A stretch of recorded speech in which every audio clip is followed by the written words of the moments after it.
Charles Barkley has been with Inside the NBA and TNT since, what was it? Is it 90, 99 or something like that? 25 years he's been there. And, he recently came out and said that, this is it for him. He's not going to be working for any other network. He hopes that TNT keeps the rights. He has no idea what's going to happen, but this is going to be it for his TV career. And there's not going to be any changing of his mind. He doesn't want to be on nobody's podcast. He's not going to be answering any questions about this. This is his announcement, and he's done with it, right? So let's go ahead and just get into this, because obviously if he's not going to talk about it further, we are, right?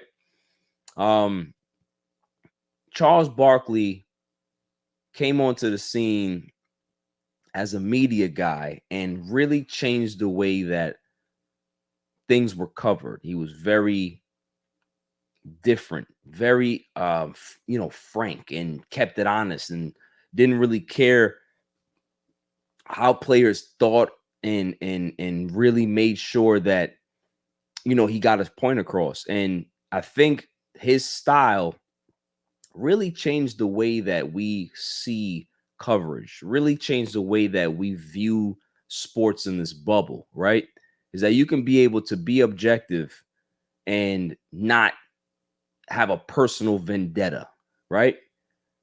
And I think that's where you see everything happening now. Like, there's so much sports debate out there. There's so many ex-players or writers or whatever, or journalists that have podcasts or have platforms that were speaking about the game, and you can be able to criticize guys, you can praise guys, you can call guys to the carpet and say, hey, you got to play better, without it feeling sometimes like there's a personal agenda. Now, a lot of people have given Charles Barkley hell and shit over the years, but I mean, let's just keep it real. Like, if you're in the public eye, athletes are in the public eye, you have to be able to understand and take criticism. If you can't take criticism, then you should not be playing the sport that pays you millions of dollars. So this is the thing, is that I think Charles Barkley he found a way to be himself. He found a way to love the game in a different aspect outside of playing. And I think Charles Barkley spawned a lot of guys that you see in the media now. They may not come out and say it, but I think Charles Barkley inspired a lot of people to do what they're doing right now. I think if it wasn't for Charles, I don't think that you see Shaq on Inside the NBA. I don't think that you have this dynamic that they've created over there, where people love Inside the NBA sometimes more than they actually love the games that they're watching. There's a lot of times where the games are not that exciting, but these guys make it so exciting. And the fact that Barkley's not going to be a part of it anymore, it's very bittersweet. But Shaq will still be there, Ernie, Kenny, but who knows how long they'll be there? Who knows what's going on in regards to when everything is finalized and the ink is dry, right? So the fact that Charles Barkley is taking, his swan song and doing his farewell tour, says a lot, man. It says a lot, and I think he needs his flowers. I think, for this year, let's celebrate Charles Barkley for the legend that he is, for the honest, opinionated character that he's always been, for somebody who's always kept it a buck, no matter how people view it or not. I kind of look at myself in that same type of realm, right? Where I'm going to give you some harsh criticism, but that's just who I am. This is not for show. This is not for the podcast. Like, if people who know me understand that this is me. Like, you know what I mean? Like, there's nothing else that comes from this. Like, this is not for show. This is just who I am. I am this animated in real life. You know what I'm saying? And I'm not going to change for nobody.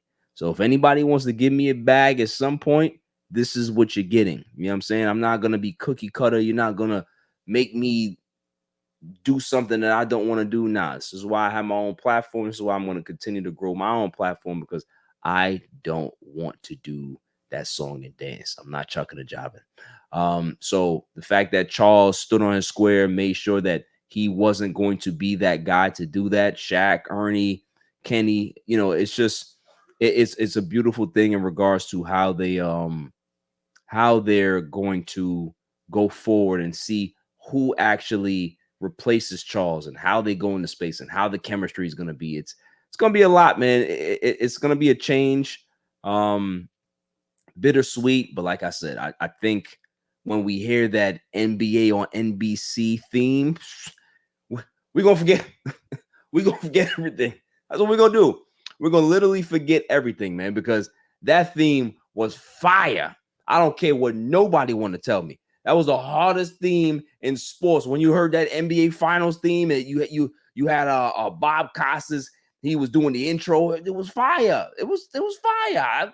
TNT ain't never had no hot shit like that. ESPN don't do that, but NBC had it, and they need to bring that back. So, you know, if this is where they're going, hey, give me that. Give me that. So it's been a great 25 years for Chuck. You know, no regrets for him. He did it his way, and that's the way that you want to go out. So salute to him, man. And I'm really, really proud of Chuck. And, you know, we'll see what happens.